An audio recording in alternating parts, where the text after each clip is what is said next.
हर रात की तरह आज भी देर रात घर पहुंचा। हमेशा से कोई भी गलत आदत ना होने के कारण कॉलोनी में कोई भी मुझे देर रात आने पर गलत नज़रों से नहीं देखता था। मैं हमेशा इस बात को लेके गर्व करता कि लोग अपने बच्चों को मेरी उपलब्धियों का उदाहरण देकर अच्छा पढ़ने लिखने की सलाह देते हैं, जिससे मुझे भी मन ही मन प्रसन्नता होती। खैर, यही सब सोचते हुए मैंने अपनी चाबी से घर का दरवाज़ा खोला।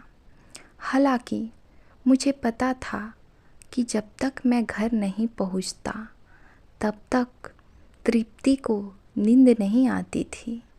ये हर रोज़ की बात है, पर मैं अपने 5 साल के बेटे पिंटू को नींद से नहीं जगाना चाहता था।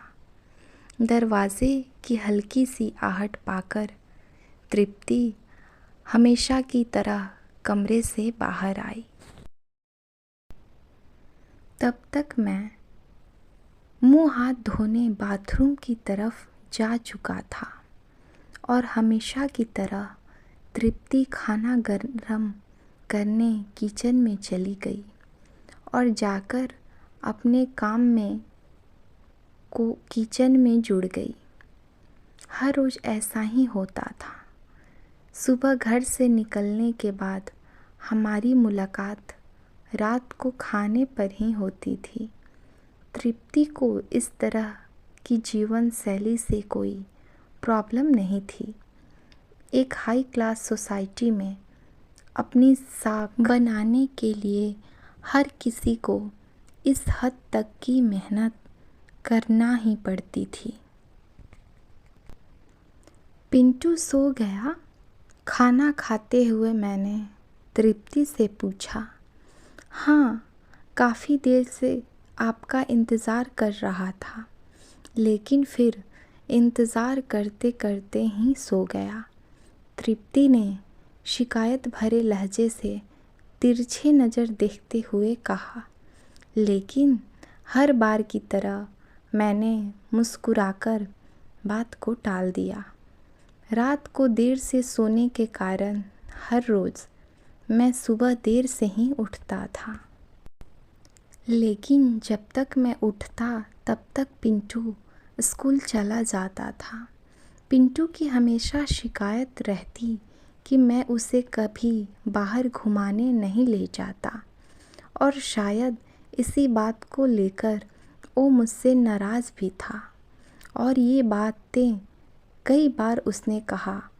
हमेशा की तरह मैंने उठकर तृप्ति को आवाज़ लगाई और बाथरूम में घुस गया।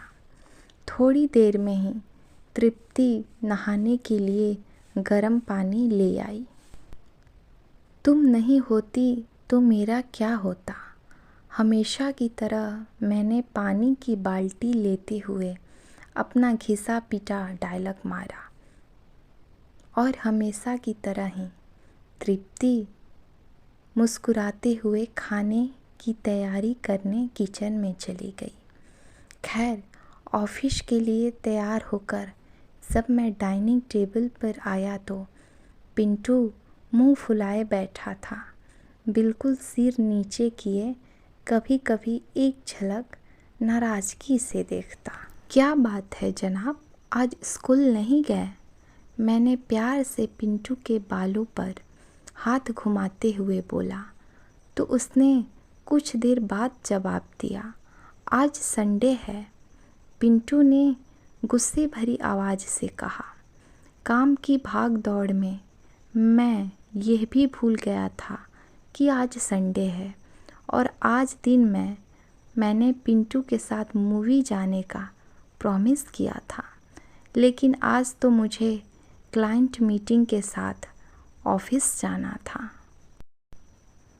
मुझे ऑफिस जाता देख पिंटू को अपना मूवी प्लान खतरे में पड़ता दिखाई दे रहा था और शायद इसीलिए वो मुझसे गुस्से से बात कर रहा था। ये बातें मैं भली भांति समझ रहा था। पापा, आप 1 घंटे के कितने पैसे कमा लेते हो? अचानक पिंटू ने पूछा।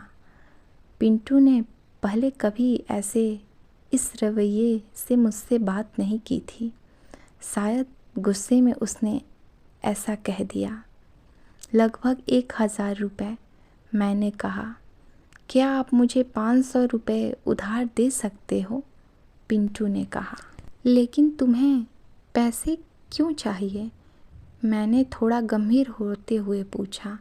मुझे चाहिए, पिंटू ने बनावटी मुंह बनाते हुए कहा। खैर, मैंने पिंटू को 500 रुपये दे दिया और गंभीर होकर उसकी ओर देखने लगा। तभी पिंटू उठा और अंदर से अपनी गुल्लक से ले आया। पिंटू ने अपनी गुल्लक से 500 रुपये निकालकर 1000 रुपये मेरे हाथों में रखते हुए कहा, क्या आप कल मुझे आपका 1 घंटे दे सकते हैं? मुझे आपके साथ बैठकर खाना खाना है।